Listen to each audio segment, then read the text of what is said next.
Pernahkah kalian merasa dunia hari ini sedang menahan napas? Saat kita melihat berita tentang ketegangan di Timur Tengah antara kekuatan Barat dan poros Iran, banyak orang merasa kita sedang berada di ambang sesuatu yang besar. Ketegangan di Selat Hormuz, adu kekuatan teknologi dan diplomasi yang panas di ujung tanduk. Tapi tahukah kalian, panggung ini sebenarnya sudah disiapkan sejak 2000 tahun yang lalu. Jauh sebelum ada jet tempur atau rudal balistik, wilayah yang sama ini, Irak, Iran, dan Suriah, telah menjadi saksi bisu dari perseteruan paling berdarah dan paling lama dalam sejarah peradaban manusia. Sebuah perang dingin yang berubah menjadi perang panas selama 7 abad berturut-turut. Di satu sisi ada Romawi, kekaisaran Barat yang percaya bahwa mereka adalah polisi dunia dan pemilik peradaban tunggal. Di sisi lain ada Persia, kekaisaran timur yang bangga, tangguh, dan menolak untuk tunduk pada dominasi asing.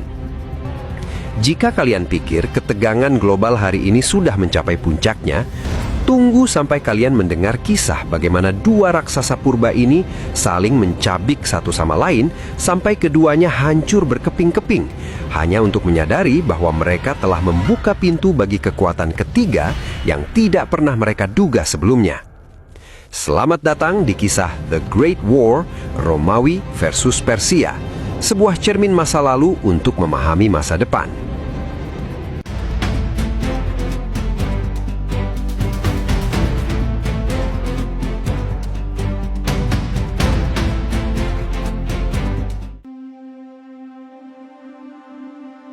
Semua dimulai pada pertengahan abad ke-1 sebelum Masehi. Romawi saat itu sedang haus-hausnya akan kekuasaan. Marcus Licinius Crassus, orang terkaya di Romawi, ingin membuktikan bahwa dia bukan cuma jago cari duit, tapi juga jago perang. Tahun 53 sebelum Masehi, Crassus membawa 40.000 tentaranya masuk ke wilayah Parthia atau Persia saat itu. Dia sombong. Dia pikir orang-orang timur ini cuma gerombolan pemanah biasa. Tapi di Karhai, dia kena batunya. Jenderal Persia, Surena, menggunakan taktik hit and run.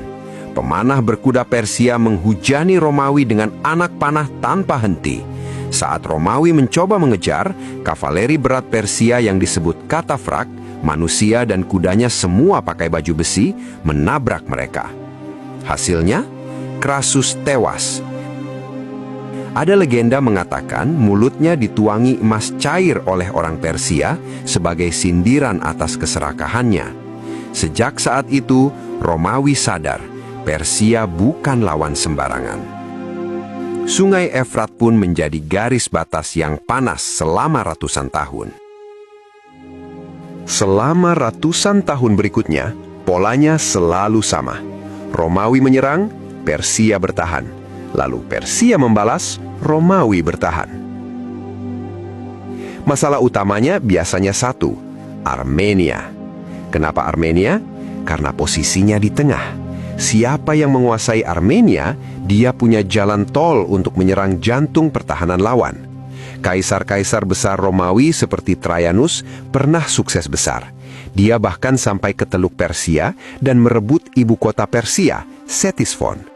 Tapi masalahnya, wilayah itu terlalu jauh untuk diurus. Begitu Romawi pulang, orang Persia balik lagi. Memasuki abad ketiga, situasi berubah. Dinasti Parthia yang agak longgar digantikan oleh dinasti Sasanid.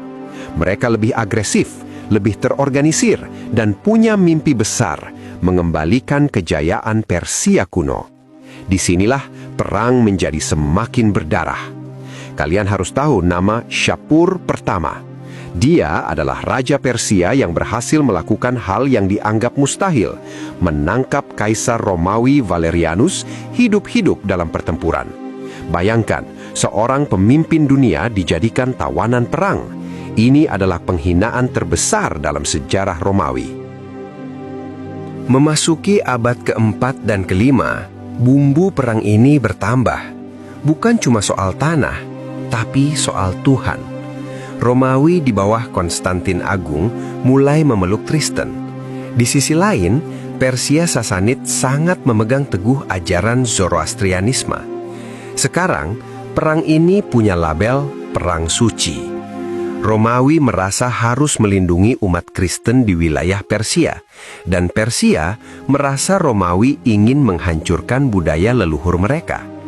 Meski begitu, uniknya, kedua kekaisaran ini juga punya rasa hormat yang aneh.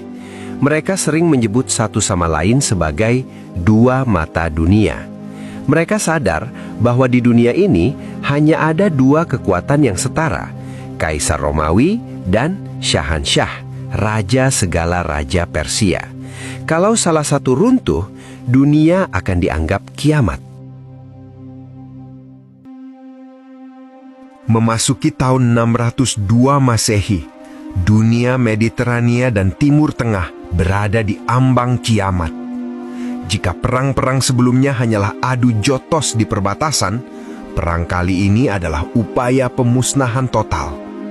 Tokoh utamanya, dua pria dengan dendam pribadi yang luar biasa.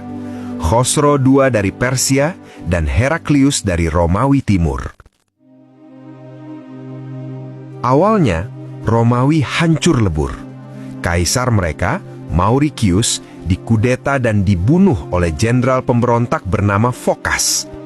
Khosrow II yang dulu pernah dibantu oleh Mauricius menggunakan alasan balas dendam untuk menyerbu Romawi. Tapi jujur saja, itu cuma alasan. Khosrow ingin menghapus nama Romawi dari peta. Pasukan Persia Sasanid bergerak seperti air bah. Mereka merebut Antiokhia, lalu Damaskus, dan pada tahun 614 Masehi, sebuah tragedi besar terjadi. Yerusalem jatuh. Gereja Makam Kudus dibakar, dan relik paling suci umat Kristen saat itu, True Cross atau salib asli, diangkut ke ibu kota Persia, Ktesifon, sebagai rampasan perang. Dunia Kristen terguncang, Romawi kehilangan harga dirinya. Di tengah kekacauan ini, muncul Heraklius. Dia menggudeta Phocas yang tidak becus dan naik tahta di Konstantinopel pada tahun 610 Masehi. Tapi apa yang dia warisi? Sebuah kekaisaran yang sekarat, kas negara kosong, tentara kehilangan semangat, dan musuh sudah ada di depan pintu. Tahun 621 Masehi, situasi makin parah. Persia sudah menguasai Mesir, sumber gandum utama Romawi. Orang Romawi mulai kelaparan. Bahkan, Khosrow II mengirim surat penghinaan kepada Heraklius yang isinya, "Jangan katakan Tuhanmu akan menyelamatkanmu. Aku akan menghancurkanmu sampai ke akar-akarnya." Disinilah Heraklius mengambil keputusan paling gila dalam sejarah militer. Alih-alih mencoba merebut kembali wilayahnya satu persatu, dia melakukan total war.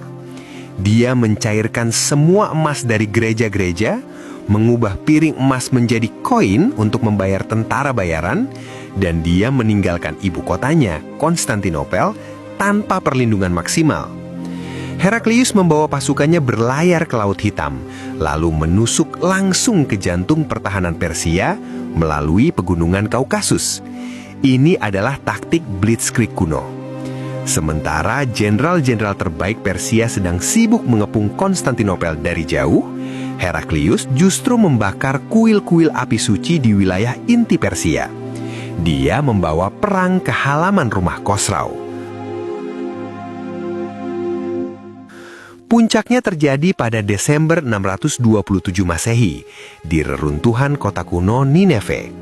Di tengah kabut pagi yang tebal, dua pasukan besar ini bertemu. Heraklius yang memimpin langsung di garis depan, dikabarkan berduel satu lawan satu dengan 3 jenderal Persia dan memenangkan ketiganya. Pasukan Romawi yang sudah tidak punya apa-apa lagi untuk dikehilangan, bertempur seperti kesetanan. Hasilnya, pasukan elit Persia hancur total. Jenderal utama mereka tewas. Kabar kekalahan ini sampai ke telinga Khosrow II yang sedang berada di istananya. Dia panik. Kekalahan di Nineve memicu efek domino. Rakyat Persia yang sudah lelah dengan perang abadi Khosrau akhirnya memberontak. Khosrau kedua ditangkap oleh putranya sendiri, dipenjara di ruang bawah tanah yang gelap tanpa makanan, dan akhirnya dieksekusi secara tragis oleh bangsanya sendiri. Tahun 628 Masehi, perang berakhir. Heraklius kembali ke Konstantinopel sebagai pahlawan terbesar yang pernah ada. Dia mengembalikan True Cross ke Yerusalem dalam sebuah prosesi yang megah. Secara teknis, Romawi memenangkan kompetisi 700 tahun ini.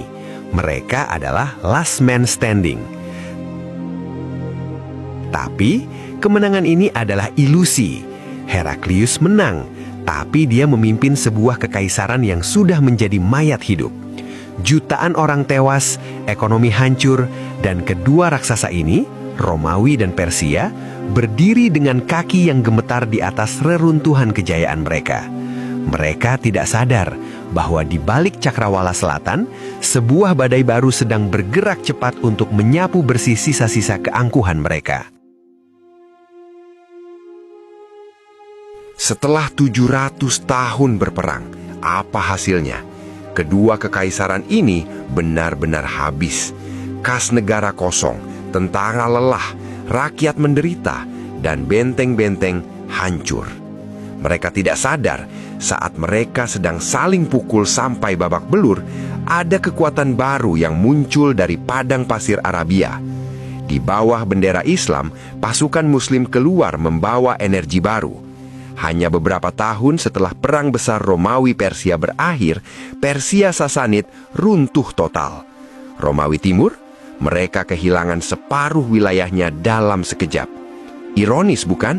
Mereka berperang selama 700 tahun untuk membuktikan siapa yang paling kuat. Tapi perang itu sendiri yang membuat mereka terlalu lemah untuk bertahan dari tantangan baru. Pelajaran dari kisah ini sederhana. Obsesi pada kekuasaan seringkali membuat kita buta pada ancaman yang lebih besar.